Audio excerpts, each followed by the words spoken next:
Hi everyone. Today I want to tell some medical points.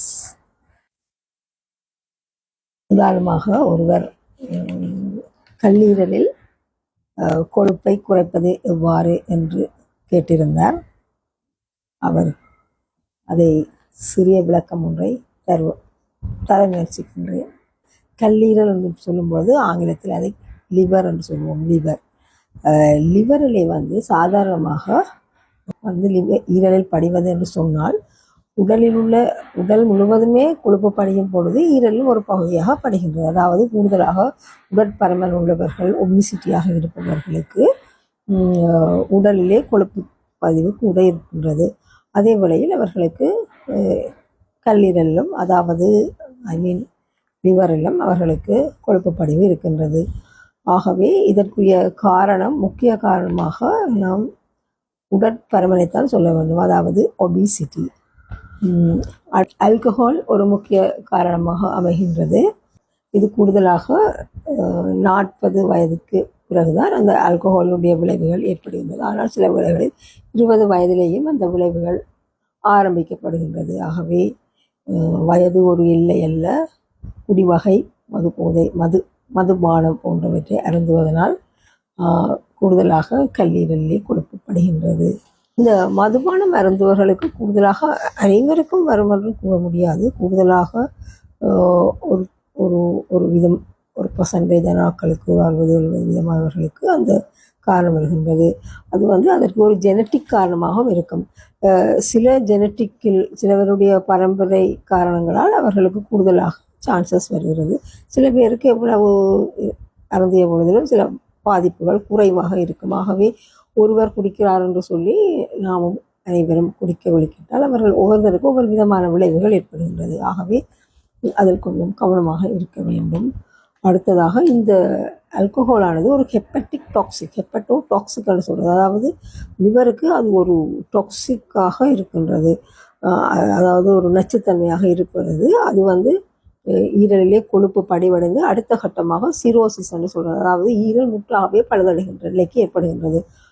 அதற்கு முதல் அதில் வீக்கங்கள் ஏற்பட்டு இன்ஃப்ளமேஷன் வரும். அதை ஹெப்படைட்டிஸ் என்று சொல்வோம்.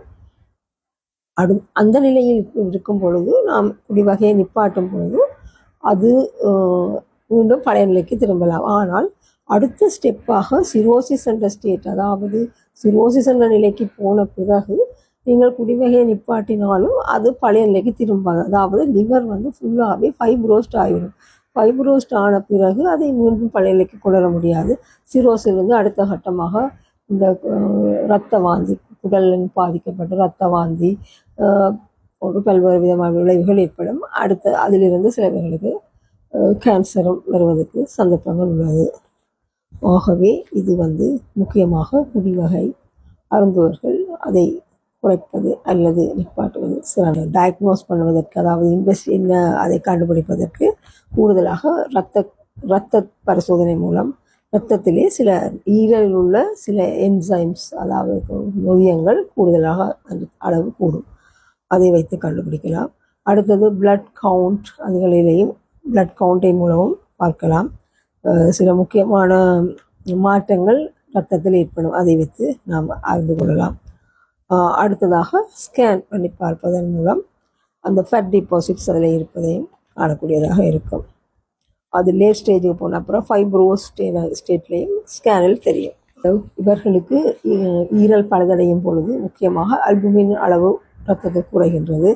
ப்ரோத்ரோம்பின் டைம், அதாவது இரத்தம் உறுதி கட்டிப்படும் தன்மையும் குறைகிறது. ப்ரோத்ரோம்பின் டைம் கூடுகிறது. அதாவது உறுதி கட்டுப்படும் தன்மை கூடுதலாக அவர்கள் லேட் ஸ்டேஜில் இரத்த வாந்திகள் எடுப்பதன் மூலம் இரத்த வாந்திகள் எடுப்பார்கள்.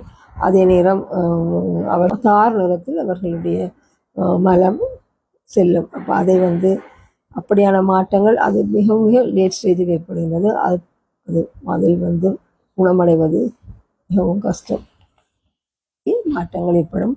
ஆரம்ப கட்டத்திலே அவர்களுக்கு களை இருக்கும், டயர்ட்னஸ்.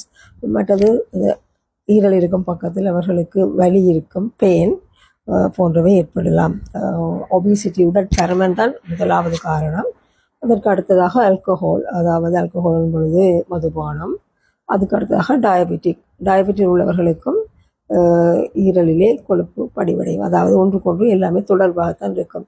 உடல் பருமன் ஏற்படும் பொழுது டயபெட்டிஸ் வர சந்தர்ப்பங்கள் ஏற்படுகின்றது. ஆகவே அதிலிருந்து அவர்களுக்கு அந்த ஈரலிலே கொழுப்பு படிவடை தன்மை கூடுகின்றது. ட்ரீட்மெண்ட்டை எடுத்தால் முக்கியமாக அவர்கள் ஆல்கஹோலை முற்றாகவே நிறுத்த வேண்டும். அதாவது மதுபானத்தை முற்றாகவே நிறுத்த வேண்டும். அடுத்ததாக உடற்பருமன் கூடியிருப்பதும் ஒரு காரணமாக உடற்பருமனை குறைப்பதற்குரிய நடவடிக்கைகளை செய்ய வேண்டும். உடற்பருமனை குறைப்பதற்கு முக்கியமாக உணவிலும் எக்ஸசைஸிலும் கவனம் செலுத்த வேண்டும். உணவு கட்டுப்பாடும் உடற்பயிற்சியின் மூலம் உடல் நிறையை குறைப்பதன் மூலம் இவ்வாறான பிரச்சனைகளிலிருந்து தவிர்க்கலாம். உடற்பருமனை குறைப்பதற்கு மீண்டும் ஒரு காணொளியில் பார்ப்போம். உயரத்துக்கு ஏற்ற உடற்பருமன் இருப்பது முக்கியமாக முதலாக. ஆகவே இந்த உடற்பருமனை குறைப்பதும் டயபெட்டிக்கை கட்டுப்பாட்டில் வைத்திருப்பதும் மதுபானங்களை முற்றாக சேர்ப்பதையும் தவிர்ப்பதன் மூலம் நாம் அந்த நோயிலிருந்து நாம் நம்மை பாதுகாப்பாக வைத்திருக்க முடியும். ஓகே, மீண்டும் அடுத்த காணொளியில் உங்களை சந்திப்போம். பாய்.